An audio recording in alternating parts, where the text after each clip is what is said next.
Illegal documents, block ಮನಿ, gold, jewels ಏನಿದ್ರು ಎಲ್ಲ seize ಮಾಡ್ಕೊಂಡ್ ಬರ್ಬೇಕು. ಓಕೆ, ತಿಂಗಳಿಗೆ 50,000 ಸಂಬಳ, 1,00,000 ಕಾರ್ ಅಡ್ವಾನ್ಸ್, ಗರ್ ಫ್ರೀ ಅಂದ್ರು. ಇದಕ್ಕಿಂತ ಬೇಕಾ ಸರ್? ಎಣ್ಣೆ ಬಂದಾಗ ಕಣ್ಣು ಮುಚ್ಕೊಂಡ್ರು ಅಂತಾರಲ್ಲ, ಹೇಗಿದ್ದೀರಾ, ಮನೆಗೇನೆ ಮಾಡಿದ್ರಾ ಅಂತ ಕೇಳ್ದ. ಎಲ್ಲಿ ಮನೇನಪ್ಪ, ಇನ್ನು ಬಾಡಿಗೆ ಮನೇಲಿ ಇದೀನಿ ಅಂತ ಉಗ್ದ. ರಾಕ್ಲೈನ್ ಕಂಪ್ನಿ ಕೆಲಸ ಮಾಡೋಗಲು ಅಷ್ಟೇ ಭಯ ನಮಗೆ. ಹಂಗೂ ಅವ್ರಿಗೆ ಕೆಲವರು ಟಿವಿಲಿ ಏನೋ ಹೇಳ್ಬಿಟ್ಟಿದ್ರು, ಸ್ವಲ್ಪ ನಮಗೂ ಅವ್ರಿಗೂ ಬೇಜಾರಾಯ್ತು. ಗೀತಾಂಜಲಿ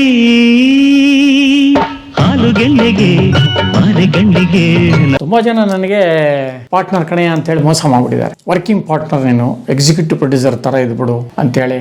ಆಮೇಲೆ ನೋಡ್ರೆ ಪಿಕ್ಚರ್ ಓಡ್ಲೇ ಇಲ್ವಲ್ಲಪ್ಪ, ಏನ್ ಮಾಡ್ಲಿ. ಮಾಮೂಲಿ ಮ್ಯಾನೇಜರಿಗೆ ಬರೋ ರೆಮ್ಯುನರೇಷನ್ ಇಲ್ಲ, ಪಿಕ್ಚರ್ ಲಾಸ್ ಆಯ್ತು ಅಂತ ಹೇಳ್ಬಿಟ್ಟು ಪರ್ಸೆಂಟೇಜು ಇಲ್ಲ. ಯಾವ ಸಿನಿಮಾಗಳು? ಸುಮಾರಾಗಿದೆ.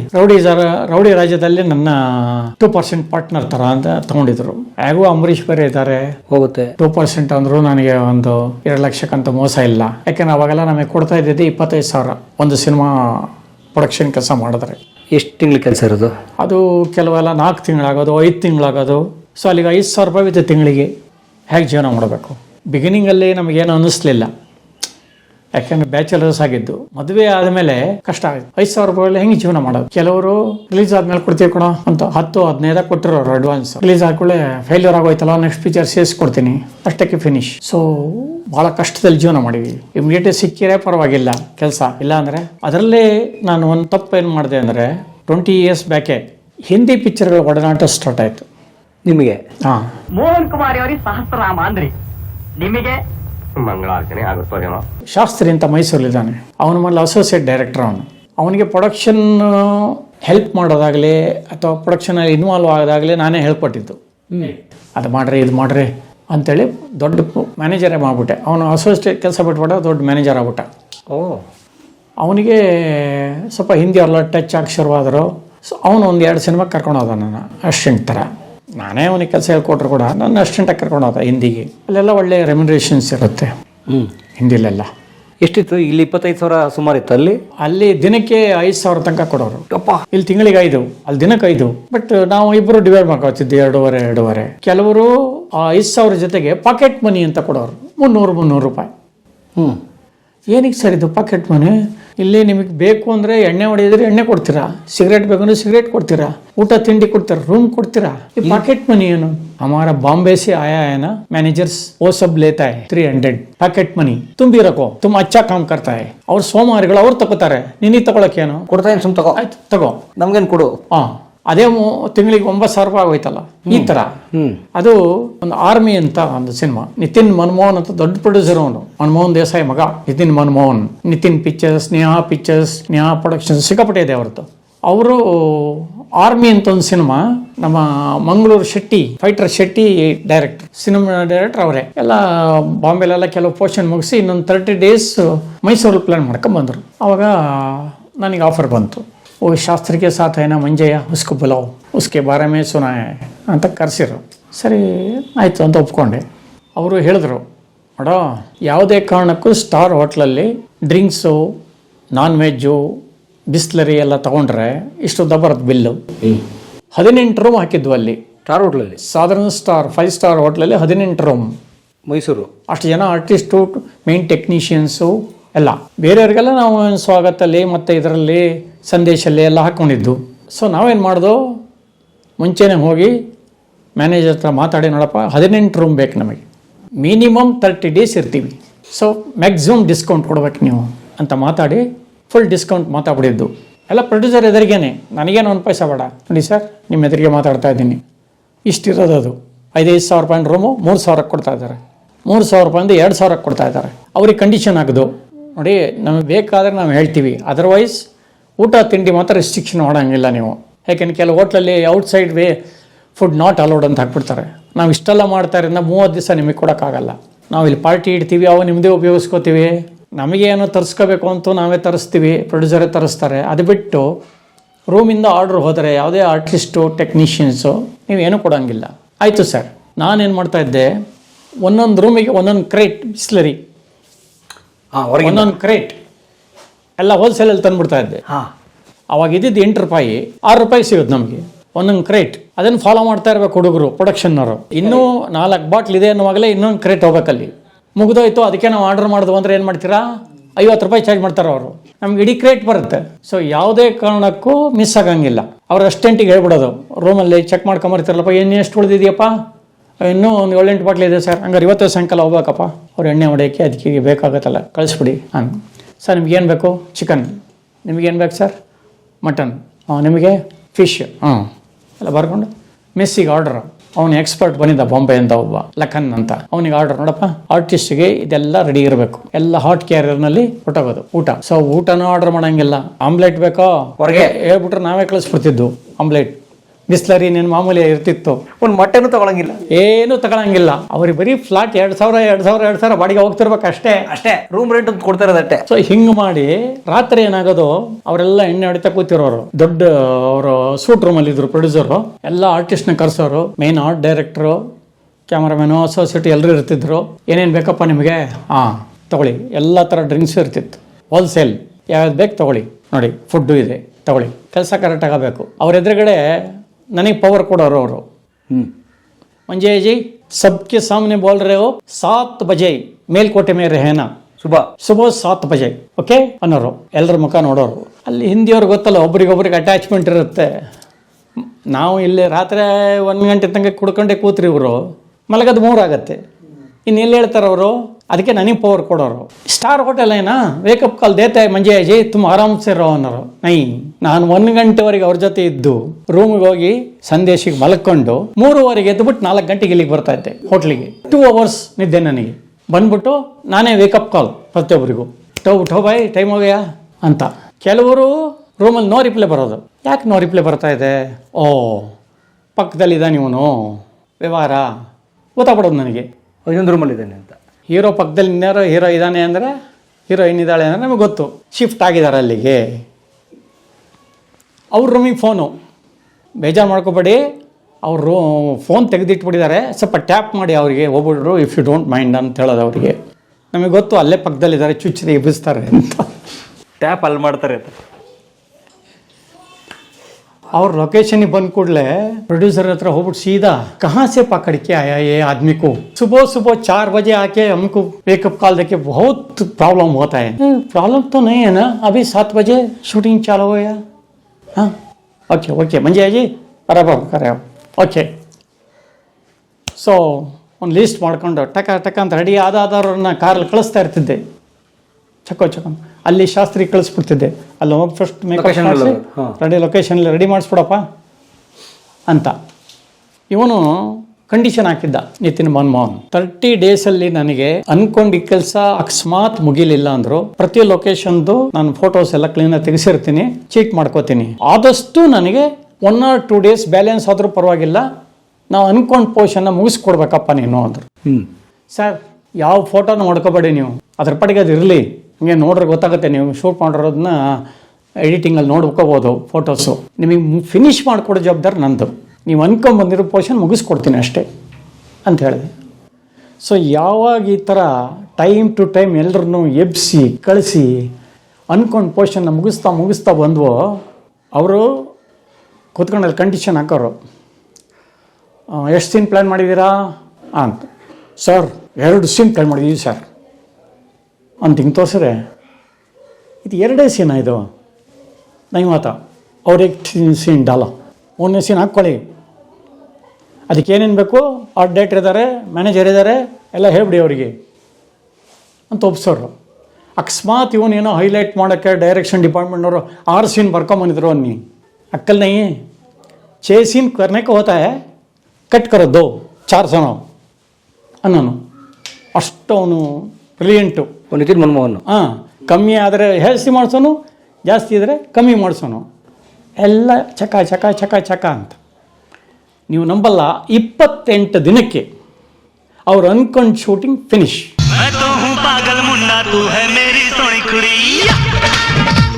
ಆರ್ಮಿ 2 ದಿವಸ ಹಿಂದಿ ಪಿಕ್ಚರ್ ಶೂಟಿಂಗ್ ಎಕ್ಸ್ಪೆನ್ಸಸ್ ಅಂದರೆ ಎಷ್ಟು ಉಳಿತಾಯ ಆಗೋಯ್ತು ಅವರಿಗೆ, ಇನ್ ಲ್ಯಾಕ್ಸ್. ಇನ್ನೇನೊಂದು 25 ಲಕ್ಷ ಈಜೆಗೆ ಉಳಿದೋಯ್ತು. ಸುಸ್ತಾವಟ ಅವನು. ಆಮೇಲೆ ಒಂದು ಇನ್ಸಿಡೆಂಟ್ ಆಯಿತು ನನ್ನ ಮೇಲೆ ಅವನಿಗೆ ಇಂಪ್ರೆಷನ್ ಬರೋಕ್ಕೆ. ನಾವು ಲಲಿತ್ ಮಾಲಿ ಶಿಫ್ಟ್ ಆದವು, ಅಲ್ಲಿ ಒಂದು 8 ದಿನ ಶೂಟಿಂಗ್ ಇತ್ತು ಪ್ಯಾಲೇಸ್. ಆವಾಗ ಅಲ್ಲೆಲ್ಲ ಕ್ಲೋಸ್ ಫ್ರೆಂಡ್ಸ್ ಆಗಿಬಿಟ್ಟಿದ್ರು ನಮಗೆ. ಅದಕ್ಕೆ ಮುಂಚೆ 2-3 ಸಿನಿಮಾ ಎಲ್ಲ ಮಾಡಿಸಿದ್ದೆ ಅಲ್ಲಿ. ಆಮೇಲೆ ಬಲ್ಲಾಳ್ ಸರ್ಕಲ್ ಅಂತ ಫೇಮಸ್ ಇದೆ, ಮೈಸೂರಲ್ಲಿ. ಆ ಬಲ್ಲಾಳ್ ಬಂದು ಅವ್ರದ್ದು ಹೋಟೆಲ್ ಇದೆ, ಅವರು ನಮ್ಮ ಡೋನರ್ ಬೇರೆ. ನಾನು ಓದ್ತಾ ಇದ್ದೆ ಹಾಸ್ಟೆಲ್ಲಿ ಅಂತ ಹೇಳಿದ್ನಲ್ಲ ಮಾತು ಹೋಟ್ಲೆ, ಅದಕ್ಕೆ ಡೋನರ್ ಬೇರೆ ಅವರು. ಸೊ ಅವನಲ್ಲೇ ಅವ್ರ ತಂದೆ ನಾವು ಎಲ್ಲ ಪರಿಚಯಸ್ಥರು. ಅವ್ರ ಮಗನೇ ಈಗ ಸದ್ಯಕ್ಕೆ ಮ್ಯಾನೇಜರಾಗಿ ಬಂದಿದ್ದಾನೆ ಇಲ್ಲಿ. ಅವನು ಚೆನ್ನಾಗಿ ಪರಿಚಯ ಆಗಿತ್ತಲ್ಲ, ಅವನಿಗೆ ಹೇಳ್ಬಿಟ್ಟೆ, ನೋಡಿ ಸರ್ ನನಗೆಲ್ಲ ವಿಷಯ ಹೇಳೋರು ಪ್ರೊಡ್ಯೂಸರು, ಇವ್ನು ನಡ್ಕೊಂಡ್ರೆ ಆಗತ್ತೆ ಅಂತ, ಹಿಂಗಿದೆ ನೆಕ್ಸ್ಟ್ ನಾವು ಚಾಮುಂಡಿ ಬೆಟ್ಟದಿಂದ ಅಲ್ಲೊಂದು ಸೆಟ್ ಆಗ್ತಾ ಇದ್ದೀವಲ್ಲಪ್ಪ, ಅಲ್ಲಿಂದ ಪಾಯಿಂಟ್ ಆಫ್ ವ್ಯೂನಲ್ಲಿ ವಿಲನ್ಗಳ ಪಾಯಿಂಟ್ ಆಫ್ ವ್ಯೂನಲ್ಲಿ ಇದನ್ನು ತೋರಿಸ್ಬೇಕು ಲಲಿತ ಮಹಲ್ನ ಅಂತ ಹೇಳಿದರು. ಬಟ್ ಅವತ್ತು ನಾವು ಯಾರೂ ಇರಲ್ಲ, ಆರ್ಟಿಸ್ಟ್, ಶೂಟಿಂಗ್ ಇಲ್ಲ, ದೂರದಿಂದ ಒಂದು ಶಾರ್ಟ್ ತೆಗಿಬೇಕು, ನಾವು ಒಂದು ಶಾರ್ಟ್ ತೆಗಿಬೇಕು ಅದನ್ನ ಹೇಳ್ಬಿಡು ಅಂದರು. ಸರ್ ಮೇಲ್ಗಡೆ ಶಿಫ್ಟ್ ಆಗ್ತೀವಿ ನಾವು, ಆಮೇಲೆ ನಿಮ್ಮ ಹೋಟ್ಲಿಗೆ ಶೂಟಿಂಗ್ ಇಲ್ಲ, ಆದರೆ ಒಂದು ದಿವಸ ಮೇಲಿಂದ ಒಂದು ಶಾರ್ಟ್ ತೆಗಿಬೇಕು, ಒಂದು 4 ಲೈಟ್ ಹಾಕೋಬೇಕಾಗುತ್ತೆ ಸರ್, ಇಲ್ಲದ್ರೆ ನಿಮ್ಮ ಹೋಟೆಲ್ನ ಹೈಲೈಟ್ ಮಾಡೋದು ಹೆಂಗೆ ಸರ್, ಪ್ಯಾಲೇಸ್ ಕಾಣೋದು ಹೆಂಗೆ ಚೆನ್ನಾಗಿ ಕಾಣೋದು ಹೆಂಗೆ, ಆಯ್ತು ಮಾಡಿ ಅಂದಿದ್ರು. ಅವತ್ತಿನ ದಿವಸ ಅಲ್ಲಿ ಎಲ್ಲ ಪ್ಲ್ಯಾನಿಂಗ್ ಆಗಿದೆ. ಇನ್ನೊಬ್ಬ ಕ್ಯಾಮ್ರಾಮ್ಯಾನ್ ಬೇರೆ ಕರೆಸಿದ್ವಲ್ಲ, ಆ ಮನುಷ್ಯ ಏನು ಮಾಡಿದ್ದಾನೆ, ಹೈಲೈಟ್ ಮಾಡಬೇಕಲ್ಲ ಬಿಲ್ಡಿಂಗ್ನ, ಆ ಮೇಲ್ಗಡೆ ಟವರ್ ಥರ ಇರೋ ಜಾಗ ಅಲ್ಲಿಂದ ಲೈಟ್ಗಳು, ಈ ಕಡೆಯಿಂದ ಲೈಟು, ಹೊರಗಡೆಯಿಂದ ಲೈಟು, ರಿಸೆಪ್ಷನಿಂದ ಲೈಟು, ಮಾಮೂಲಿ ಲೈಟ್ಗಿಂತ ಎಕ್ಸ್ಟ್ರಾ ತರಿಸಿ 3 ಜನರೇಟರ್ ತರಿಸ್ಕೊಂಡಿದ್ದಾನೆ ಮನುಷ್ಯ.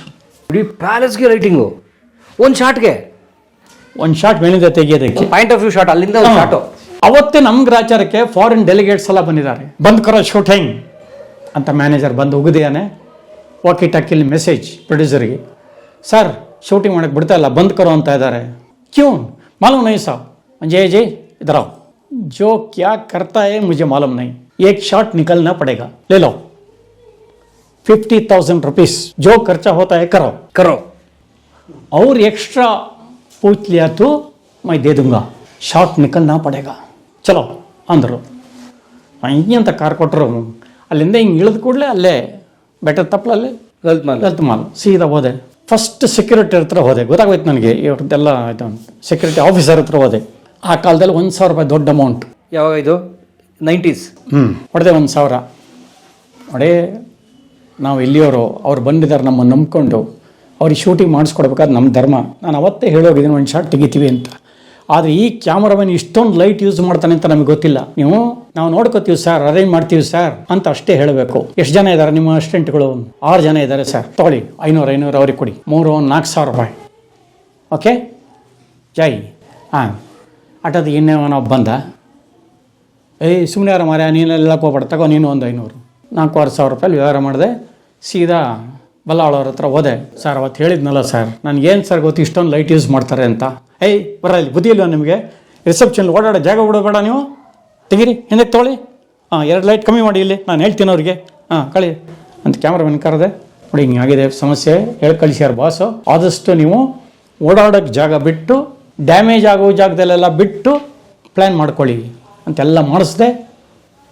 ವಾಕಿಟಾಕಲ್ಲಿ ಹೇಳಿದೆ, ಸರ್ ಶುರು ಮಾಡ್ಕೊಳ್ಳಿ ಸರ್, ಪ್ಲ್ಯಾನ್ ಮಾಡ್ಕೊಳ್ಳಿ ಶಾರ್ಟು, ನಾನು ಇಲ್ಲೇ ಇರ್ತೀನಿ ಶಾರ್ಟ್ ಮುಗಿಯೋವರೆಗೂ ಅಂದೆ. ಚಕ ಅಂತ ವಾಕಿಟಾಕಲ್ಲೆಲ್ಲ ಹೇಳಾಯಿತು. ಓಕೆ ಶಾರ್ಟ್ ಓಕೆ ಅಂತ ಫೋನ್ ಬಂತು. ಸೈ ಅಂತ ಬಂದೆ ವಾಪಸ್. ಶುಕ್ರಿಯಾ ಮಂಜಯ್ಯಜಿ, ಅವ್ರು ಕಿತ್ನದೇನಾ ಅಂದರು. ಅವ್ರ ಲೆಕ್ಕ ಏನು ಮುಗಿದೋಗಿದೆ ದುಡ್ಡು. ಲಲಿತ ಮಹಲ್ನವರು ಎಕ್ಸ್ಟ್ರಾ ಕೇಳಿದ್ದಾರೆ, ಇನ್ನೊಂದು 50 ಕೊಡಬೇಕಾಗತ್ತೆ. ನಾನು ಬೇರೆ ಹೇಳ್ಬಿಟ್ಟಿದ್ದೀನಿಲ್ಲ, ಅಥವಾ 25,000 ಗ್ಯಾರಂಟಿ. ಅವ್ರು ಕಿತ್ನದೇನ ಅಂದರು. ತೆಗೆದೆ 500 ರೂಪಾಯಿ ಇರಲಿ ಅಂತ ಇಟ್ಕೊಂಡೆ. 45,000 ಹಿಂಗೆ ವಾಪಸ್ ಇಟ್ಟೆ. क्या? हाँ साहब, 5,000 में काम ख़त्म कर दिया साहब, दैट इज़ मंजैया. अरे यार, हमारा मैनेजर को भेज दिया तो 2 लाख खर्च करता था मिनिमम.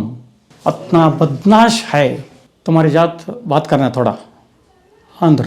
ಏನು ಮಾತು, ನೀನು ಬಾಂಬೆಗೆ ಬಂದ್ಬಿಡು, ನಮ್ಮ ಜೊತೆ ಅಲ್ಲಿ ಕೆಲಸ ಮಾಡು, ತಿಂಗಳಿಗೆ 50,000 ಸಂಬಳ. ಅದು ಇವತ್ತಿಗೆ ಒಂದು 1 ಲಕ್ಷ ಕಾರ್ ಅಡ್ವಾನ್ಸ್, ಸ್ವಂತ ಕಾರಿಗೆ 10,000 ರೂಪಾಯಿ ಗರ್ ಫ್ರೀ. ಚಲೋ ಅಂದರು. ಇದಕ್ಕಿಂತ ಬೇಕಾ ಸರ್? ಎಣ್ಣೆ ಬಂದಾಗ ಕಣ್ಣು ಮುಚ್ಕೊಂಡ್ರು ಅಂತಾರಲ್ಲ, ಅಚ್ಚ ಸಾಬ್ ಮೈ ಆಪ್ಕೋ ಇನ್ಫಾರ್ಮ್ ಕರೋಂಗ. ನನಗೇನು ಗೊತ್ತಿದೆ ಬಾಂಬೆ, ಇವರೇನೋ ಆಫರ್ ಕೊಡ್ತಾ ಇದ್ದಾರೆ. ಅಲ್ಲಿ ಹೋಗ್ಬಿಟ್ಟು ನಾನು ಇಲ್ಲಾದರೆ ಸ್ಟಕ್ ಅಂತ ಗನ್ ಮ್ಯಾನಿಗೆ ಕರಿತೀವಿ ಗೊತ್ತು, ಇಲ್ಲಾಂದರೆ ಇವನು ಡಾಗ್ ಗೊತ್ತು, ಗೋಪಿ ಗೊತ್ತು, ಅವ್ನು ಬಾಂಬ್ ನಾನು ಗೌಡ ಗೊತ್ತು ಕರಿತೀವಿ. ಅಲ್ಲಿ ಏನು ಮಾಡಲಿ ನಾನು? ಅಲ್ಲಿ ಹೋಗ್ಬಿಟ್ಟು ಬೆಬ್ಬೆ ಆಗ್ಬಿಟ್ಟು ನಾನು ಫುಟ್ಪಾತ್ ಮಾಡ್ಬಿಟ್ರೆ ಏನು ಮಾಡಲಿ? ಈ ಥರ ಇಲ್ಲದೆ ಇರೋ ಯೋಚನೆಗಳು ಮಾಡ್ಬಿಟ್ಟು ಫೋನ್ ಮಾಡ್ತೀನಿ ಅಂತ ಹೇಳ್ದೆ. ನಾನು ಅವಾಯ್ಡ್ ಮಾಡಿಬಿಟ್ಟೆ, ಬಿಟ್ಬಿಟ್ಟೆ. ನನ್ನ ಹೆಂಡ್ತಿ ಹತ್ರ ಹೇಳಿದೆ, ರೇ ನಿಮ್ಗಾರು ಬಟ್ಲರ್ ಇಂಗ್ಲೀಷ್ ಹಿಂದಿ ಹೊಡಿತೀರಾ, ನನಗೆ ಬರೆಯೋಕ್ಕೆ ಓದಕ್ಕೆ ಬರುತ್ತೆ, ನೀವು ನನ್ನ ಶಿವಮೊಗ್ಗದಿಂದ ಇಲ್ಲಿ ಕರ್ಕೊಂಬಂದಿದ್ದೀರಾ, ಕರ್ಕೊಂಡೋಗಿ ಬಾಂಬೆಗೆ ನಾನು ಬರ್ತೀನಿ ರೆಡಿ ಅಂದ್ಲು. ಮತ್ತು ಅವಳು ಮಾತು ಕೇಳಲಿಲ್ಲ. ಆಮೇಲೆ ಒಂದು ಸ್ವಲ್ಪ ದಿನ ಆದಮೇಲೆ ಯಾವುದೋ ಪಿಕ್ಚರ್ ಮಾಡ್ತಾ ಇರೋವಾಗ ಮಾಪಾಕ್ಷಿ ಸಿಕ್ಕಿರು ಕ್ಯಾಮ್ರಾಮ್ಯಾನ್. ಅವ್ರಿಗೆ ಹೇಳಿದೆ ಹಿಂಗಾಯ್ತು ಅಂತ. ಬುದ್ಧಿ ಇದೆಯೇನ್ರಿ ನೀವು, ನಾವು 10 ವರ್ಷ ಬಾಂಬೆಲಿ ಇದ್ಬಿಟ್ಟು ಬಂದು ನೋಡಿ ಸ್ವಂತ ಮನೆ ಮಾಡ್ಕೊಂಡು ಲೀಸಿಗೆ ಕೊಟ್ಟಿದ್ದೀನಿ, ಅಷ್ಟು ಬೆನಿಫಿಟ್ ಇದೆ ಅಲ್ಲಿ. 10 ವರ್ಷ ಸಿನಿಮಾದಲ್ಲಿದ್ದು ಅವರು ಕ್ಯಾಮ್ರಾ ಹಾಂ, ಮನೆ ಸ್ವಂತ ಕಟ್ಕೊಂಡು ಲೀಸ್ಗೆ ಹಾಕ್ಬಿಟ್ಟವ್ರೆ. ಅಯ್ಯೋ, ಸುರೇಂದ್ರ ಬೇಗೂರು ಸಿಗ್ದ, ಅವನು 10 ವರ್ಷ ಇದ್ದು ಬಂದ. ಯಾವ ಡಿಪಾರ್ಟ್ಮೆಂಟು? ಅವನು ಕ್ಯಾಮ್ರಾಮ್ಯಾನೆ. ಅವನು ಚಿಕ್ಕದೊಂದು ಮನೆ ಕಟ್ಕೊಂಡು ಇನ್ನೊಂದು ಚಿಕ್ಕ ಮನೆ ಲೀಸ್ಗೆ ಹಾಕಿದ್ದಾನೆ. ಅವನು ಬೈದ, ನಿಮಗೆ ಹಿಂದಿ ಕತೆ ಗೊತ್ತಾ, ಇಲ್ಲಿ ನಿಮಗೆ ಒಬ್ಬ ವಿಲನ್ ಬೇಕು ಅಂದರೆ ಚನ್ನಡರಾಜ್ ಸಿಗ್ತಾನಾ, ಇಲ್ಲ ಇವನು ಸಿಗ್ತಾನ, ಪಂಡಿತ್ ಸಿಗ್ತಾನ, ಅಥವಾ ಸುಧೀರ್ ಸಿಗ್ತಾನ, ಅವಿನಾಶ್ ಸಿಗ್ತಾರ, ಅಥವಾ ರವಿಶಂಕರ್ ಸಿಗ್ತಾರ, ತಲೆ ಕೆಡಿಸ್ಕೊಂಡು ಹುಡುಕ್ಬೇಕು ನೀನು. ಅಲ್ಲಿ 100 ಜನಗಳಿದ್ದಾರೆ. ಡ್ಯಾನಿ ಸಿಗ್ತಾನೆ, ಕರ್ಭೂಷಣ್ ಕರಬಂದ ಸಿಗ್ತಾನೆ, ಇಲ್ಲ ನಾಜಿರುದ್ದೀನ್ ಶಾ ಸಿಗ್ತಾನೆ, ಇಲ್ಲ ಓಂಪುರಿ ಸಿಗ್ತಾನೆ, ಇಲ್ಲ ಇನ್ನೊಬ್ಬ ಸಿಗ್ತಾನೆ. ಅವರೆಲ್ಲ 1.5 ಕೋಟಿ 2 ಕೋಟಿ ತಗೊಳ್ಳೋರು. ನೀನು ಯಾವಾಗ ಆಫರ್ ಕೊಟ್ಟು ಕೆಲಸ ಕೊಡ್ತೀಯೋ ನಿನಗೆ ಮಿನಿಮಮ್ 3% ಕಮಿಷನ್. ಸೊ ಅವನು 2 ಕೋಟಿ ತಗೊಂಡ್ರೆ ನಿನಗೆ 60 ಲಕ್ಷ ಬಂತು, ಬೇಡ 6 ಲಕ್ಷ ಬಂತು. 6 ಲಕ್ಷ ಬಂತು, ಈಸಿ. ಎಲ್ಲ ಡಿಪಾರ್ಟ್ಮೆಂಟು ಅಷ್ಟೇ. ಆರ್ಟಿಸ್ಟ್ಗಳು ಡಿಮ್ಯಾಂಡ್ ಇದೆ, ಅವ್ರುಗಳು ಕೊಡ್ತಾರೆ. ಯೂನಿಟ್ ಕರಿತೀಯ, ಅವ್ರು ಕೊಡ್ತಾರೆ. ಇನ್ನೊಂದು ಕರಿತೀಯ, ಅದ್ರಲ್ಲಿ ಸಿಗುತ್ತೆ. ನೀನು ಕೂತ್ಕೊಂಡು ಫೋನಲ್ಲಿ ವ್ಯವಹಾರ ಅಷ್ಟೇ. ಬಾಂಬೆನಲ್ಲಿ ಆರ್ಟಿಸ್ಟ್ಗಳು ಅವ್ರ ಪಾಡಿಗೆ ಅವ್ರು ಬರ್ತಾರೆ, ಕನ್ವಿನ್ಸ್ ತೊಗೊಂಡು ಹೋಗ್ತಾರೆ. ಯಾರು ಕಾರ್ ಇಲ್ವೋ ಕ್ಯಾಬಲ್ಲಿ ಬಂದು ಎಳಿತಾರೆ, ಕ್ಯಾಶಿಯರ್ ಹತ್ರ ತೊಗೋತಾರೆ. ನೀನು ಬರೀ ಪ್ರೋಗ್ರಾಮ್ ಮಾಡೋದು ಅಷ್ಟೇ ಕೆಲಸ. ಇಲ್ಲಿ ನೀನು ಸಾಲೆ ಆಮದಿಗೆ ನೀನೇ ಹೋಗ್ತೀಯಾ, ಫರ್ನಿಚರೆಲ್ಲ ಹುಡುಕ್ತೀಯಾ. ಸರ್ ಇದೊಂದು ಎಕ್ಸ್ಟ್ರಾ ಕೊಟ್ಟಿರಿ ಸರ್, ಬಾಡಿಗೆ ಹಾಕಬೇಡಿ, ಅದು ಸೆಟ್ ಆಗಿಲ್ಲ ಅಂದರೆ ಮತ್ತೆ ಗಲಾಟೆ ಮಾಡ್ತಾರೆ ಅಂತ ರಿಕ್ವೆಸ್ಟ್ ಮಾಡ್ಕೋತೀಯಾ.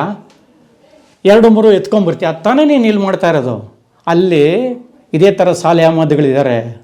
ಫೋನ್ ಹೊಡೆದ್ರೆ ಒಂದು ಟ್ರಕ್ನಲ್ಲಿ 10 ಥರದ್ದು ಕಳಿಸ್ಕೊಡ್ತಾರೆ. ನಿನಗೆ ಬೇಕಾದ 3-4 ಅಲ್ಲಿ 10 ಇರುತ್ತೆ, ಬಾಕಿದು ಅಲ್ಲೇ ಇರುತ್ತೆ ಗಾಡೀಲಿ. ನೀನು ಯಾಕೆ ಬಾಡಿಗೆ ಕೊಡಿ ಅಂತ ಕೇಳಲ್ಲ, ಅವ್ರಿಗೊಂದು ಚೆಕ್ ಕೊಟ್ಟು ಕಳಿಸಿದ್ರೆ ಸಾಕು. ವಾಪಸ್ ಎಲ್ಲ ಮುಗಿದ ಮೇಲೆ ನೀನು ಬೇರೆ ಅಮೌಂಟ್ ಏನಿದೆ ಅದನ್ನು ಚೆಕ್ ಕೊಡ್ತೀಯೋ ಇಲ್ಲ ಕ್ಯಾಶ್ ಕೊಡ್ತೀಯೋ, ಕೊಟ್ಟು ಸೆಟ್ಲ್ ಮಾಡ್ಕೊಂಡ್ರೆ ಮುಗೀತು. ಅವರೇ ತುಂಬ್ಕೋತಾರೆ, ಹೋಗ್ತಾರೆ. ಇದಕ್ಕಿಂತ ಬೆನಿಫಿಟ್ ಬೇಕಾನೆ ಅಲ್ಲಿ. ಇಲ್ಲಿಗಿಂತ ಕೆಲಸ ಈಸಿ. ಅನ್ಯಾಯ ಕಳ್ಕೊಂಬಿಟ್ಟೆ. ಆಮೇಲೆ ಚೈನಾ ಗೇಟ್ ಬಂತು, ರಾಜ್ಕುಮಾರ್ ಸಂತೋಷ್ ಇದು.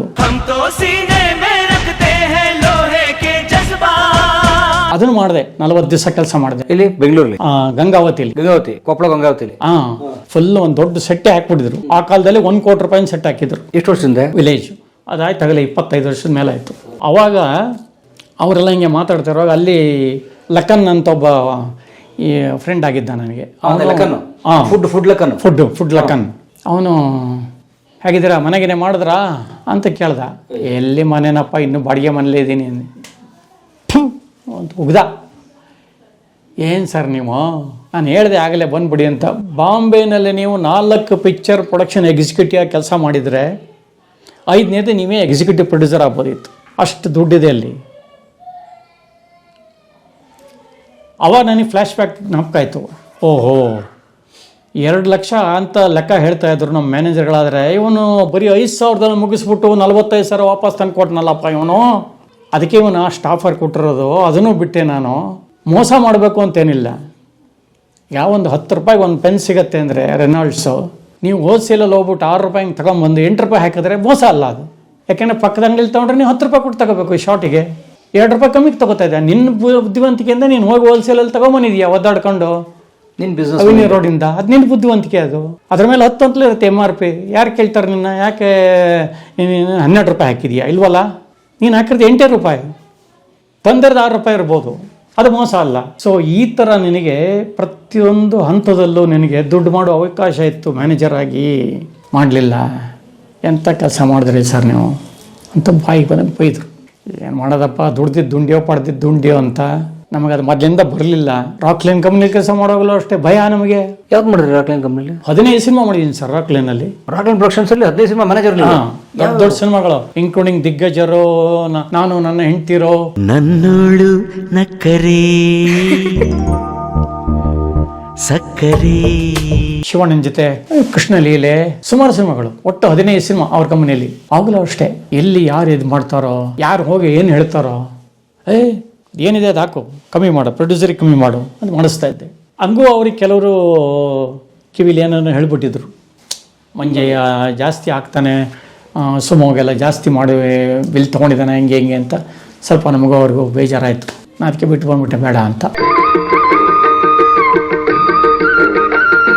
ಎಲ್ಲರೂ ಕಲಾ ಮಾಧ್ಯಮ ನೋಡಿ, ಸಬ್ಸ್ಕ್ರೈಬ್ ಮಾಡಿ, ಗಂಟೆ ಹೊಡಿ, ಅಷ್ಟೇ. ಈ ವಿಡಿಯೋ ನೋಡಿದ್ದಕ್ಕೆ ನಿಮಗೆ ತುಂಬಾ ಧನ್ಯವಾದಗಳು. ಪುಸ್ತಕಗಳನ್ನ ಓದು ಮನಸ್ಸನ್ನ ಅರಳಿಸುತ್ತೆ, ಬುದ್ಧಿಯನ್ನು ಚುರುಕು ಮಾಡುತ್ತೆ, ಕಾಣದ ಹೊಸ ಲೋಕವನ್ನು ಪರಿಚಯಿಸುತ್ತೆ. ಹಾಗಾಗಿ ಓದುವ ಸಂಸ್ಕೃತಿ ಹೆಚ್ಚಾಗ್ಲಿ. ಧನ್ಯವಾದ.